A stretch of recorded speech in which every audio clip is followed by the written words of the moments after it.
আজকের বিষয় ইনফার্টিলিটি, মানে যাদের সন্তান হয় না।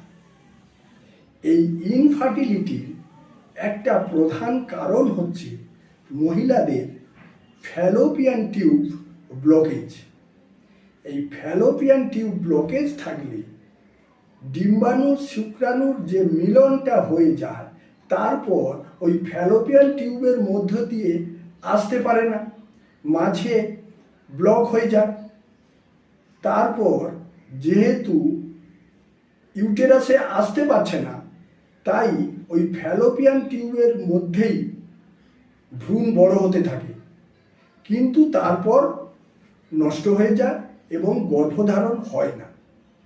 এই ফ্যালোপিয়ান টিউব ব্লকেজের জন্য আমাদের হোমিওপ্যাথিক মতে অনেক ভালো চিকিৎসা রয়েছে।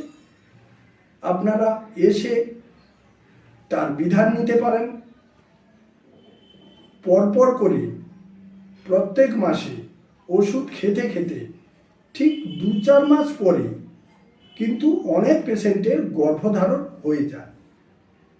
আমি ডাক্তার অরূপ সিংহ টাল, নমস্কার।